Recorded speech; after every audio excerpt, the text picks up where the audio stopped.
From Boise to Middleton, the 5A and 4A Southern Idaho Conferences feature 20 of the largest schools in Idaho.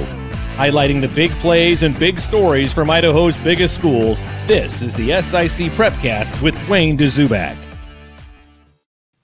That's right. It is another edition of the SIC Prepcast on IdahoSports.com. Brandon Baney with Wayne Dzubak. The SIC Prepcast is brought to you by D.L. Evans Bank. Wayne, how are you? I'm doing great, man. I'm getting so ready for football again this weekend. I mean, it's getting right down to the nitty-gritty time now. And so we're getting into the playoffs, getting into what would be like district for football. It's going to be fun. Looking forward to it.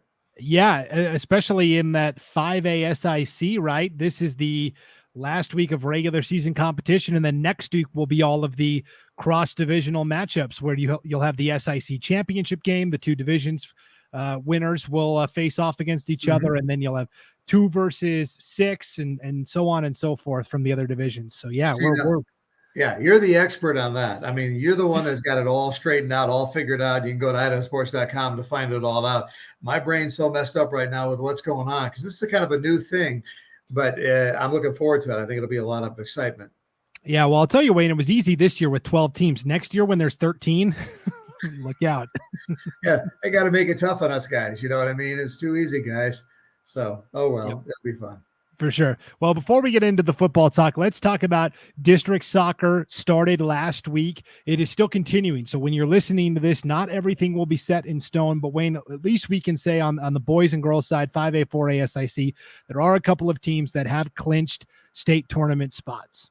Yeah, on the guy side in 5A, Timberline and Boise are heading off to state. So we know that they're going to go to state. They're going to play for the district championship. And again, that's Wednesday of this week. So we like I said, depending on when you watch this podcast, you'll never know. We don't know who won or who lost, but we know they're both going to state. So congratulations, both having great years on what they do. The 5A girls, Rocky Mountain and Timberline, are headed to state. So, and no big surprise there. I mean, we all kind of figured that was the way it was going to come down for the championship game, but congratulations to all 4 of those teams. Great seasons, and obviously the goal is to win state. You get through this regular season, then you get into district. But obviously, the bottom line is that it's kind of like a lost season if you don't win state. That's what they're all trying to do. Yep. And then on the 4A side, you'll have Bishop Kelly and Caldwell both qualifying for state on the boys' side. That should be a good championship matchup in the district title game. And then on the girls' side, Bishop Kelly along with Vallivue. Vallivue beat BK, handed them their first conference loss in a couple of years earlier this year, Wayne. Yep. And actually, Vallivue went into districts as the number 1 seed. So BK's got a lot to play for. Well, kudos for Bishop Kelly. The Knights, both the guys and the gals, both going to state this year, both in the district finals. I mean, what better can you do in soccer than that? I mean, that's a pretty good program right there. They've always been good, Brandon. Ever since I've been around, when my kid played for Bora and played soccer, BK's always been a good program, both on the girls' side and the guys' side. So congratulations again to Bishop Kelly for making it to state for both boys and girls. They're kind of like Rocky Mountain, right? Just pick the sport, and there's a chance that they're going to be pretty good and pretty competitive. Right? You know what? They're just so competitive there. I mean, that program, you can count on one thing, Bishop Kelly being good in pretty much every sport that they play. Absolutely. And the Bishop Kelly football team continuing to excel. They beat Caldwell last week, 55-6. They're 5-2 overall, still with the 1 loss in league to Emmett. And that kind of transitions into what was probably the game of the week, not just in the SIC, Wayne, but probably in the whole state. What a wild affair between Middleton and Emmett. And that was a game that we had on IdahoSports.com.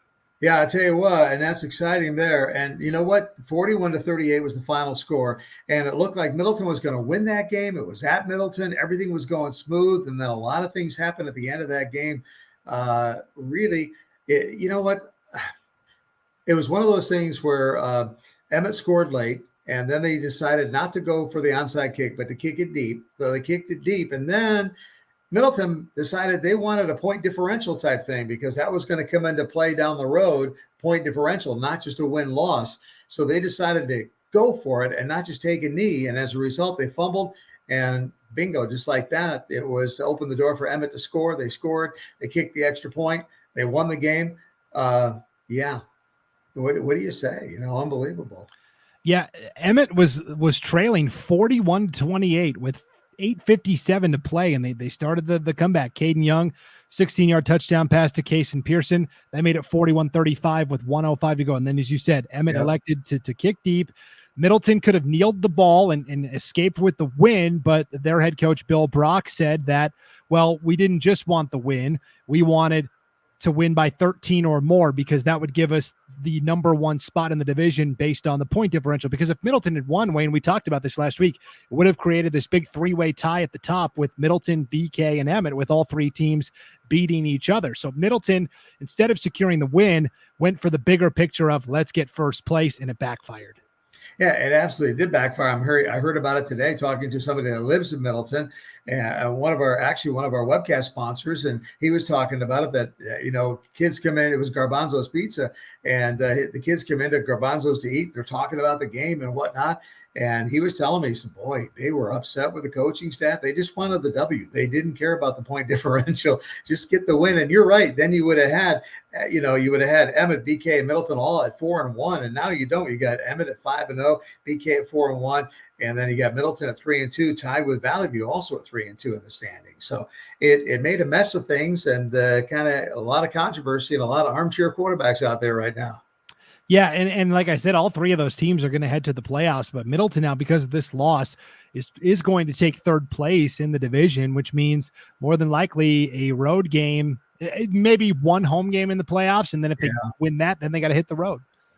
Yeah, and that's tough. I mean, when you go hit the road in the playoffs, you don't know what's going to happen. You got weather all over the place, depending on whether you go north, south, east, wherever you go. It could be ugly weather, and it could change everything. So, yeah, you want to play at home. You want to be there. And it was just, I don't know, man. I don't know what the thinking was going on at the end of that game. I would have gotten the W. That's what I would have gone for. Yeah, just a wild game overall. And Emmett wins 42-41, coming back in dramatic fashion to beat Middleton. So that was the big matchup. We talked about BK. They continued to win. We know that those are the three best teams. And then maybe a little bit of a drop-off, and we think that Nampa and Valley View are the two next best. Valley View shut out Ridgeview 34-0. Nothing too surprising there. And for Nampa, they defeated Columbia 55-20. So I think we're really starting to see the separation, right? The 5 playoff contenders, the 3 teams that are maybe another year away. We kind of knew. The one thing about 4A SIC is it's pretty predictable. You kind of know that you got Emmett, BK, Middleton, and Valley View. And you don't know what order, but you know that you're going to have, Emmett, BK, and Middleton right up there at the top all the time. And obviously that's what we've got right now. Valley View kind of looking at the outside, knocking on that door there. Napa's right there. They were 6-3 last year. This year, they're only 3-4 overall. So they're not having the year that I thought they would as my dark horse at the beginning of the season. But still, Napa beat Columbia 55-20, as you mentioned the other day. So maybe they're getting it together. And if they can get into the playoffs, they can make something happen there. Yeah, absolutely. So the 4A SIC really starting to crystallize. 5A SIC, Wayne, continues to be just unpredictable week in, week out. The big matchup we talked about was the game that you had the call of Friday night. The top 2 teams in the River Division matching up Capital against Mountain View. And like Mountain View does, kind of kept it low scoring, kind of kept it defensive and gritty. And they win 24-6 and wrap up the River Division title. What the big thing that I saw in that game was a numbers game, quite frankly. Capital, they've got a good, solid roster. They've got a bunch of really good ball players. Max Clark, great one. You got all kinds of, good players for Capital. But 6 or 7 of them play both ways. Mountain View doesn't have to do that. They've got so many players, so many guys that they can count on, that nobody, maybe 1 or 2, but they don't have that many guys going both ways. And towards the end of the game, you can just see it wearing down on the Eagles, wearing down on them. And that's kind of what happened in that ball game. Capital kept coming back, trying to stay there, but every time something would happen, and Mountain View just came out there and won it 24-6. And it was a little bit predictable because of that situation. But boy, I tell you what, Mountain View's got it going right now. I mean, they got to feel good about being 7-0.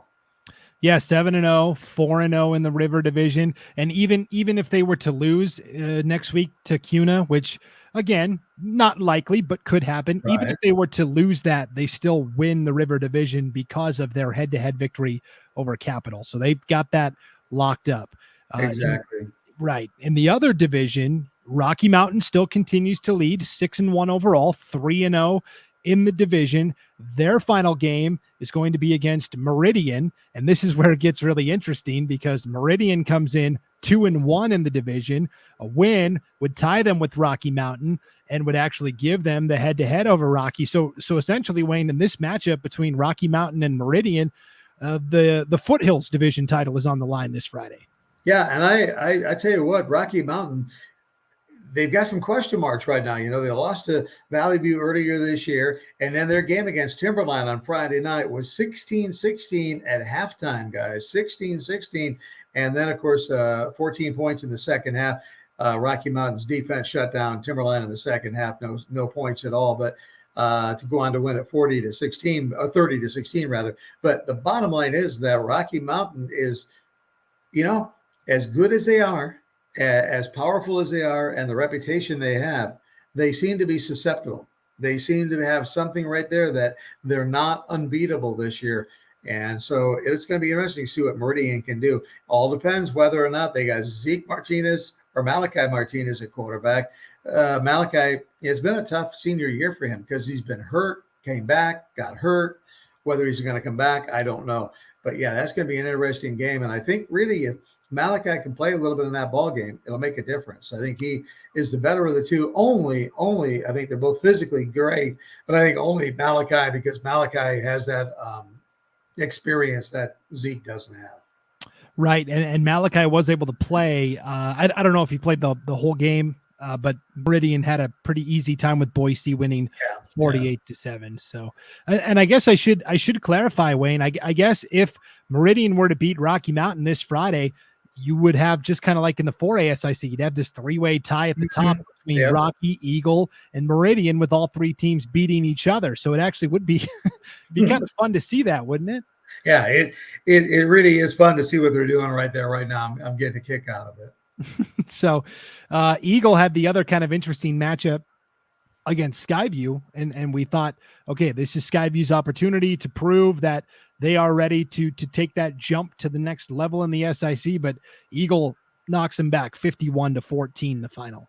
Brandon, I was really surprised by that. I was really kind of shocked at that final score. I don't know if Eagle just was on that night or if Skyview was off, I don't know, or if there's that much of a difference between the two teams. I did not see a 51-14 ball game coming. So that one probably my biggest shocker of the night, except for when I saw that Timberline and Rocky were tied 16-all at halftime. That was a little bit of a shocker, but that was it right there. I mean, really, really different. Yeah, and then we had some interesting games between some programs that have struggled this year, or maybe in that second level of teams. We had, let's start with a really close game on IdahoSports.com Thursday night. Bora defeats Owyhee 28-21. It was a pretty good game, Wayne.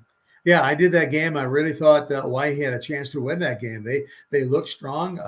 That the Storm looked like they had a lot going for themselves. In fact, when I watched them play against Bora, my first thought was, how are they winless? I mean, I really thought that they should have beaten somebody this year. I'm surprised they're winless. That may come, Friday night. I don't know. But, yeah, they look pretty good. And on Bora's side of the coin, you got to hand it to them. This is a team that started 0-3, and now they're 4-3 on the year. They've won 4 in a row. And they got a big game coming up Friday night that I'm going to be doing, Bora and Capital. So that's going to be fun. Yeah, that's going to be a humongous game for sure. The other close matchup we had was another game on IdahoSports.com, and it was Centennial defeating Cuna by 10, 35-25. For Centennial, they were 1-0. Remember way back when they beat Owyhee, they were 1-0. That hadn't won since, so it's nice to see the Patriots break through. Well, they had a tough year last year. They were 0-6 last year. So in the COVID shortened season, they didn't have a win. They got a couple of this year. So, they've doubled up this year. Centennial, it's good to see them going. They've always been, I remember back in the Brock Forsey days when Centennial was so good. And for whatever reason, they've kind of been down for the last few years. So it's good to see them win another game, get back in there and see if they can get back to their winning ways. But yeah, congratulations beating Cuna. Again, Cuna having a tough season right now. And so we'll see what they can do Friday night. Absolutely. So these next 2 weeks are going to be really important, Wayne. The final week of the regular season for 5A SIC, and then In 2 weeks, it'll be all of those postseason cross-divisional matchups. The SIC gets 6 automatic spots into the playoffs this year, with the potential of getting a 7th team via the one at-large bid that is awarded in the 5A ranks. So the bracket's all predetermined. 11 of the 12 are all predetermined slots, and then they give one at-large bid. I will say that right now, if the playoffs were to start today, that at-large spot would go to Post Falls, because Post Falls has had a tough schedule. They've been playing really well. Their max preps rating is a little bit higher. And so for those teams that are on the bubble, those teams like Timberline, Skyview, and Bora now that want to break through, these next 2 weeks are going to be absolutely crucial as they try to jockey for playoff position. Well, and you just talked about 2 teams that are on the bubble, Timberline and Skyview. Well, guess what? They play Thursday night at Timberline. So that's going to be interesting to see how they do it. Timberline going to host that game. As you mentioned, Timberline, they're both 4-3 on the year. So that's going to be a big one down there. How can Skyview bounce back from that loss to Eagle? Timberline, of course, lost to Rocky Mountain, which, to be honest, probably expected, but they gave Rocky everything that the Grizzlies could handle. So Timberline would be my favorite in that game based on what I've seen the last couple of weeks. But Timberline, if they win that one, that would be, I think, going to knock Skyview pretty much maybe out of the playoffs and put Timberline right there in that bubble and to contend with Post Falls for that last spot. Yeah, so it's going to be really interesting for that matchup. That's going to be the Thursday game at Donna Larson Park on IdahoSports.com. And then you mentioned Friday night on IdahoSports.com, the big game that you'll be at again, Donna Larson Park. It's going to be Bora against Capital. Is this Lions team for real? I mean, because coming into the season, we weren't expecting too much. They have been in a division that is maybe less stacked. The River Division doesn't have as many quality teams as the Foothills Division, but they don't have any control over that. Right now, they're the 3rd best team in that division.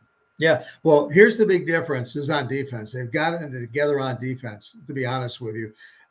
Then their first 3 losses, 0-3. Now, granted, the competition was a little stiff, but they gave up 52 points a game. Since then, in the 4 wins, 24 points per game. So they have just halved it. I mean, they've just did a complete turnaround, 180 degrees. And defensively, they look much, much better. Offensively, they're getting it done. They're moving the ball around, doing a pretty good job. McCarney's doing a good job at quarterback. They've got Brady Toth out on a wide receiver. They got a couple of the guys that are getting it done. So they do look pretty good. And I think, and we've talked before, I think football is mental. And once Bora started winning, that mental aspect of the game kicked in, and they felt, hey, you know what? We can win. We can be there. But you're right. They got Capital. Capital's pretty good. I think Capital's got to be favored in that game. I really do. Capital's 5-2, Bora's 4-3 coming into this contest. So I'm going to think Capital's going to probably, my pick would be Capital to win that game. But boy, the way Bora's playing, I wouldn't put anything past the Lions. They're looking good, and the defense has been the big reason. Yeah, it's been really fun to chart Bora's turnaround and their progress. And Wayne, if they beat Capital in this game on Friday night, Bora takes 2nd place in the River Division, and Capital slides to 3rd. And so for Capital, this is kind of dangerous ground here for Capital if they want to close the season out strong. Let's talk about also on IdahoSports.com Friday night. You've got CUNA hosting Mountain View. Mavericks a great chance to wrap up the regular season 8-0. Wayne, are you in the camp of it's better to get an early loss so you're accustomed to losing, or are you okay with going undefeated? Because coaches talk about and players talk about sometimes as you get further into the postseason and you still haven't lost, the pressure just tightens up and it gets bigger and bigger and bigger. Well, you talked to Mountain View last year. They were 0-3 to start the season, and now they're 7-0 this year. They do not want 0-3. They prefer 7-0. No question about it. So, I mean, sometimes a loss can be a better learning tool than all the wins in the world, but they don't need one right now. They don't need a loss right now. I mean, if they're going to lose, it's not going to happen for Mountain View until they get into a playoff game, and against somebody really tough, maybe 2 or 3, maybe the second weekend of the playoffs, or, they get a first round bye. So maybe even that second weekend of the playoffs, if they get somebody really tough, depending where it's on the road, what the weather is, that may come. But yeah, Mountain View does not want a loss. They are so excited to be 7-0, and they're getting after it. So they're a pretty good team right now, all around, defensively and offensively. Yes, and you mentioned Mountain View, by virtue of winning the River Division, does get an automatic bye in the opening round of the 5A postseason. The champion from up north, the champion from the east, districts 5 and 6, and then the two champions of the two divisions in the Treasure Valley get those 4 first-round byes. So Mountain View, no matter what happens, win or lose in the SIC championship game in 2 weeks, will have a first-round bye. Now, if they win that SIC championship game, they're on the same side of the bracket as the East champ, which would be either Rigby or Highland. If they lose that SIC championship game, they're on the same side as Coeur d'Alene. There's no easy road, basically. Yeah, I was going to say there's no win-win there, is there? That's either way, it's tough. And that's what's so cool about the playoffs, because now you're talking the Coeur d'Alenes, you're talking about the Rigbys, you're talking about the Highlands, you're talking about these teams. Highland lost early this year. They lost their opening game to Rocky Mountain. And Highlands come back and they, maybe they're for Highland, maybe that loss to Rocky Mountain kind of told them something about themselves that led to what they've got now, because they are unbelievable and having a good season. So I don't know. A loss can be good, but to get back to that question you asked a moment ago, nobody wants one. No, and everybody would kind of say, let's stay away from a loss. Let's just go with the undefeated season and have some fun. But it's going to be fun. I'm looking forward to it. Yep. Highland lost, and then they haven't lost since. So they're and Wayne, that's the game I'm doing this Friday night for IdahoSports.com. It's Highland at Rigby. I'm pretty excited about it. I was going to say that. See, last week I wanted to split myself into 3, and I actually didn't have to go to the Skyview game because Eagle killed them. So I could have split myself in 2. I just wanted to see. I wanted to see that Middleton game. That would have been the game to go. My game was okay. My game was all right. But that game was something else. But yeah, Highland and Rigby, that is a great matchup. Do you have a feel for that one? I think you have to give Rigby the nod right now because their defense is only allowing 10 points per game. They're playing with a lot of confidence. They're playing with a lot of emotion right now. And Highland is a team that can sometimes become one-dimensional, whereas Rigby can beat you a number of different ways. So that's what I think. That's what I like about state. We get to see guys we haven't seen only. We hear about them. We see the polls. We see everything, but we don't get to see them, and now we get to see them. So that's going to be fun. Yeah, we're so close. Absolutely. All right, 4A SIC games this week. You mentioned Middleton.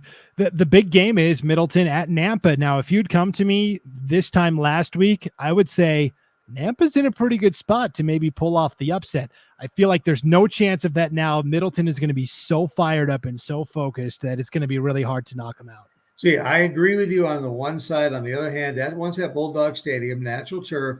Middleton plays on artificial surface all the time. So I think Nampa has, a little bit of an edge there. And I think Nampa coming off a win over Columbia, where they scored 55 points, and I know it was Columbia.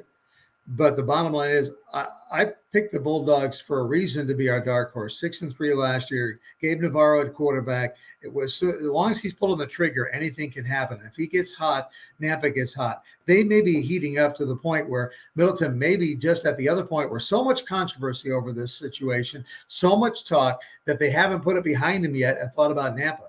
So that's kind of where I'm going with that. They have got to put everything behind him, forget about it. They had it in the bag, but this could have been a devastating loss to Emmett from a standpoint that it could mean 2 losses. And I'm talking about losing to Nampa Friday night. Right. And and maybe losing the locker room a little bit too. You made a great point there. Yeah, for sure. So I'll be watching that one with a close eye to see how that goes. The other big matchup, I think, is Bishop Kelly at Valley View. Wayne, this game could be over by 8:00.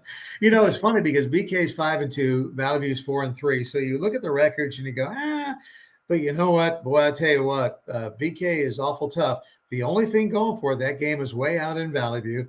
I don't know about your weather there, but it's been windy here for the last couple of days.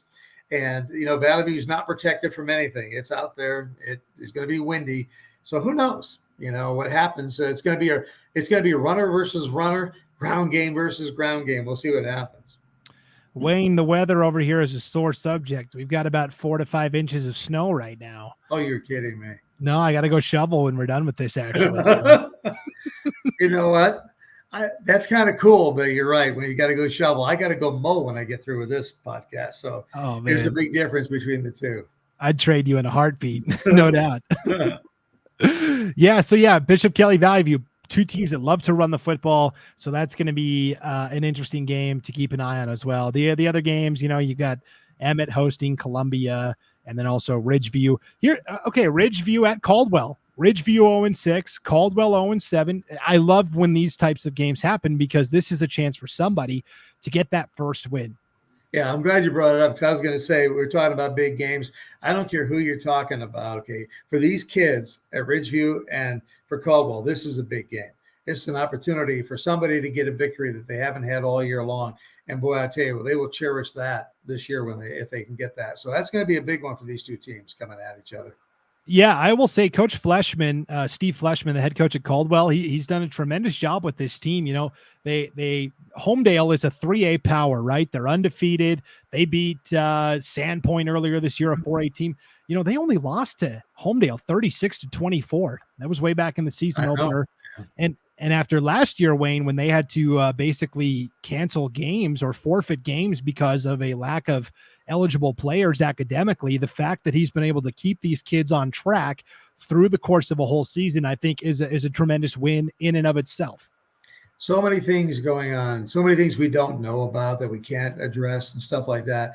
These coaches have had a really tough 2 years, no question about it. Yeah, this year's been a little bit better, but it's still been tough. It's still been there. I mean, Ridgeview early on in the season, the reason they're 0-6, they didn't have enough players available to practice and stuff like that. So they didn't have enough practices. So as a result, they didn't play their first game. They had to cancel that first game. Since then, they've lost 6 in a row. But you just can't say how big a game this is for these kids, knowing that somebody's going to come out of there with a victory. So I'll keep an eye on that one, see what happens. It'll be fun to see what it goes down.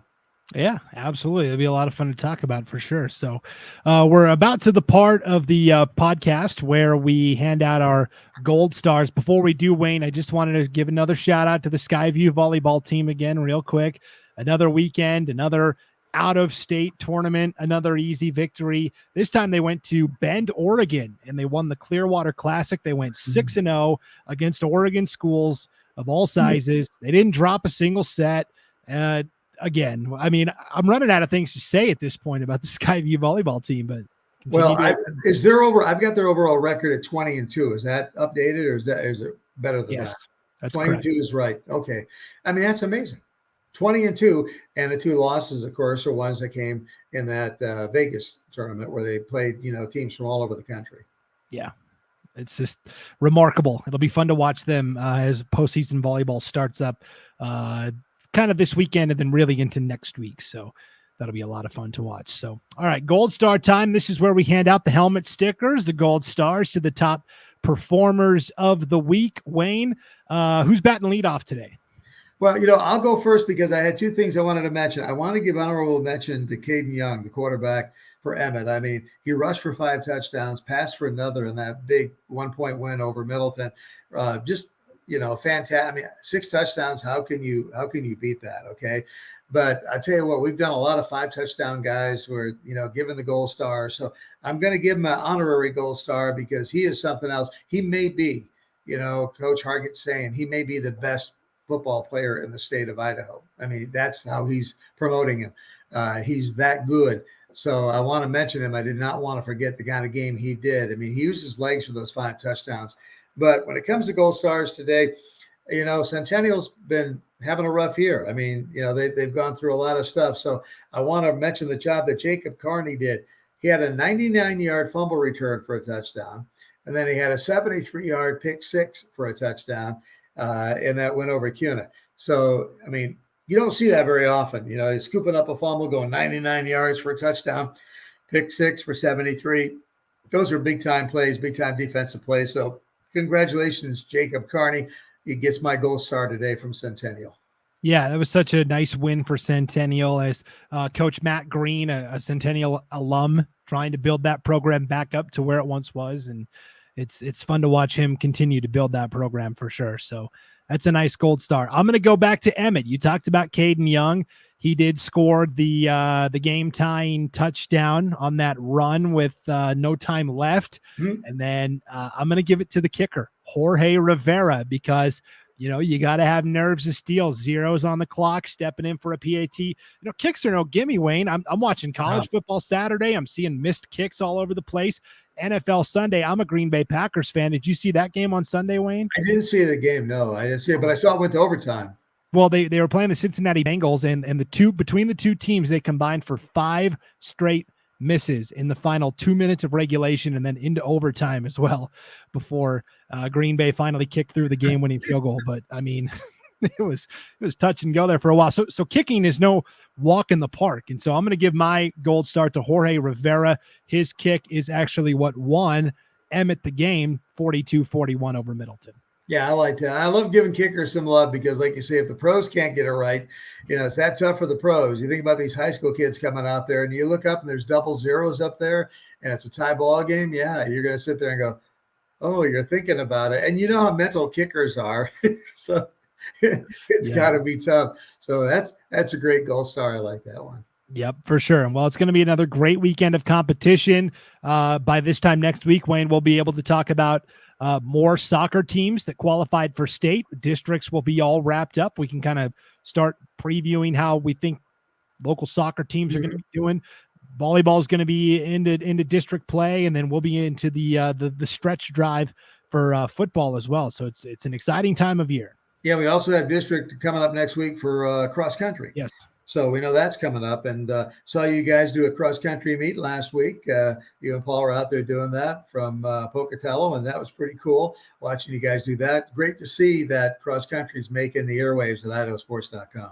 Yes, and of course, the big news came out that they are going to keep the state cross-country meets at Eagle Island Park over in Eagle, Wayne, right where you're at. So that's going to be they're going to separate. I'm going to separate, each classification by a couple of hours, so it's going to be a long drawn out affair, but they're going to keep it there. And that's good because the reason it's good is because that is a great course. That's a great course, a fun course to watch. And you can see a lot of it. I go over there and watch several cross-country meets over there. And you can just you look at one spot, then you just kind of hurry up over to the hill on the other side. You can watch them for most of the way. So you got a lot of great vantage points that you can watch most of the course, and it's a great run.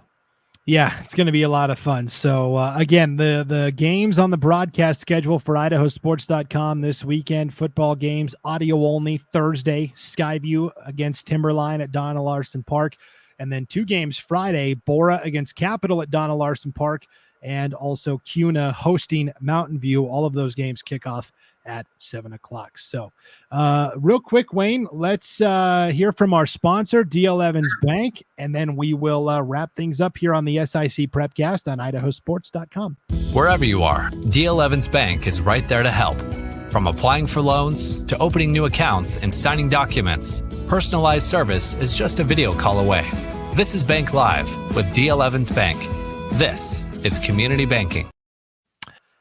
D.L. Evans Bank. This is Community Banking, and this is Brandon Baney for Wayne Dzubak. Thanks you like how I did that? I did. I thought that was a great segue. Segue. All right, Wayne. That's why you're Brandon Baney. That's right. Well, good luck mowing the lawn. Wish me luck because I got to go dig out the jacket and gloves and winter hat to go shovel, but I like my job better. Yeah, no doubt. So, all right, we'll see you next time on the SIC Prepcast. Thanks for tuning in on IdahoSports.com.